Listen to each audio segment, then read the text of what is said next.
নমস্কার বন্ধুরা, আজকে আমি তোমাদের বানিয়ে দেখাবো সুজির মশলা লুচি। আটা বা ময়দা কিছুই লাগবে না, 1 কাপ সুজি দিয়ে দারুণ খাস্তা মুচমুচে সুস্বাদু লুচি বানিয়ে দেখাবো।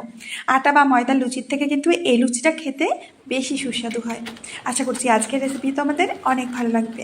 তাহলে চলো শুরু করি। সবার প্রথমে আমি নিয়েছি 1 বাটি সুজি, আর সাথে দিয়ে দেবো স্বাদ মতো লবণ। এখন জল দিয়ে এই সুজিটাকে ভেজাতে হবে। খুব বেশি জল দেবে না, যেটুকু প্রয়োজন সেইটুকুই জল দেবে, মানে সুজিটাকে জল দিয়ে আমাদের ভেজাতে হবে।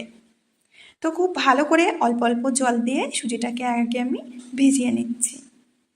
জলের কোনো পরিমাপ নেই, যেটুকু তোমার প্রয়োজন সেটুকুই দিয়ে নেবে। তো খুব ভালো করে সুজিটাকে এইভাবে মেশাতে থাকতে হবে একটু সময় নিয়ে। মোটামুটি 2 থেকে 3 মিনিট ধরে এই কাজটা করতে হবে। তো এখন এর মধ্যে দিয়ে দিচ্ছি 2 থেকে 3 চামচ মতো রিফাইন্ড অয়েল। এখন তেলটাকেও খুব ভালো করে সুজির সাথে মিশিয়ে নিতে হবে। বন্ধুরা, আশা করছি আজকের লুচি খেতে তোমাদের ভীষণই মজার লাগবে। যদি ভালো লাগে প্লিজ আমাকে কমেন্টে জানাবে। তো খুব ভালো করে তেলটাকেও সুজির সাথে মিশিয়ে নিয়েছি। এবার দিয়ে দেব 1 চামচ মতো চিনি। চিনিটাকেও খুব ভালো করে মিশিয়ে নেব। চিনিটা দিলে সুজিটা খেতে একটু মিষ্টি মিষ্টি লাগবে। যদি এটা পছন্দ না হয় তাহলে স্কিপ করতে পারো। এবার দিয়ে দেব এর মধ্যে ময়দা। এখানে 1/2 কাপ মতো আমি ময়দা দিয়ে দিচ্ছি, মানে যতটা সুজি নিয়েছি তার অর্ধেকটা পরিমাণে ময়দা দিতে হবে। চাইলে তোমরা ময়দা না দিয়েও শুধু সুজি দিয়ে এই লুচিটা তৈরি করতে পারো। তো এখন দিয়ে দিচ্ছি অল্প একটু চিলি ফ্লেক্স, যাতে একটু ঝাল ঝাল লাগবে, আর সাথে দিয়ে দেব ধনেপাতা। খুব ভালো করে এই ধনেপাতা আর চিলি ফ্লেক্সটাকে মেখে নিতে হবে সুজির সাথে। বন্ধুরা, আজ আমি বানাচ্ছি সুজির মশলা লুচি, যেটা খেতে দারুণ স্বাদের হয় সাধারণ লুচির থেকে। তো খুব ভালো করে আমি এইভাবে মেখে নিচ্ছি। খুব সফট একটা ডো আমি তৈরি করে নিচ্ছি, দেখতে পাচ্ছ। এখন এখান থেকে লেচি কেটে নিতে হবে। ঠিক যেমন করে আমরা লুচির লেচিগুলো কেটে নিই তেমন করে কেটে নিতে হবে। বন্ধুরা, আমি সবসময় চেষ্টা করি তোমাদের সাথে সহজ সহজ রেসিপি শেয়ার করার, যেগুলো তোমরা বাড়িতে অনায়াসে বানিয়ে খেতে পারো। আশা করি রেসিপিগুলো তোমাদের ভালো লাগে। যদি ভালো লাগে তাহলে বন্ধুদের সাথে শেয়ার করে দেবে। তো সমস্ত লেচিগুলো আমি আগে কেটে নিয়েছি।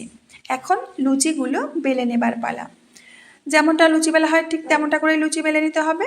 তবে এখানে লুচি বেলার জন্য কোনো তেল বা ময়দা কিছুই দিতে হবে না, এমনিতেই লুচিগুলো খুব সুন্দর করে বেলা হয়ে যাবে। দেখতেই পাচ্ছ লুচির পুরুত্বটা ঠিক কেমন রয়েছে, সাধারণ লুচির মতো রেখেছি। অন্যদিকে আগে থেকে আমি তেল গরম হতে দিয়েছিলাম, গরম তেলের মধ্যে এখন লুচিটা ছেড়ে দিলাম।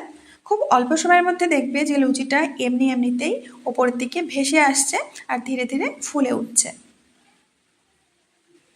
লুচির যখন একটা সাইড ফুলে যাবে তখন আমরা উল্টে দেব। দেখতে পাচ্ছ কত সুন্দর ফুলে উঠেছে লুচি। কেউ দেখে বুঝতেই পারবে না যে এটা ময়দা বা আটা দিয়ে তৈরি নয়। একটা লুচি আমার ভেজে নেওয়া হয়ে গেছে। একইভাবে আমি সব কটা লুচি ভেজে নেব। লুচিগুলো যেমন খেতে সুস্বাদু তেমনই মুচমুচে হয়। তো একে একে প্রত্যেকটি লুচি আমি ভেজে তুলছি, আর এই লুচিগুলো বেশ খাস্তা তৈরি হয়। তো দেখতেই পাচ্ছ বন্ধুরা, আমি একে একে প্রত্যেকটি লুচি ভেজে নিয়েছি, আর দেখতে অপূর্ব সুন্দর লাগছে। এই দেখো, আমি এই লুচিগুলো ডাল দিয়ে পরিবেশন করেছিলাম। তোমরা চাইলে শুধুই লুচিগুলো খেতে পারবে, এমনিতেই খেতে ভীষণ সুস্বাদু লাগে। একটা লুচি আমি তোমাদের ভেঙে দেখাচ্ছি যে কতটা মুচমুচে হয়েছে। আজই তোমরা বুঝতে পারছো যে লুচিগুলো কতটা মুচমুচে হয়েছে। এখন আমি ডাল দিয়ে একটু খেয়ে দেখাচ্ছি।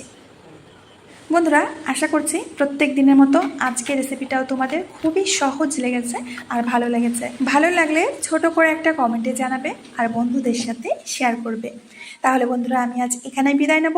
আবার আসবো নতুন রেসিপি নিয়ে। ততক্ষণের জন্য সবাই ভালো থেকো, সুস্থ থেকো আর সকলকে সুস্থ রেখো।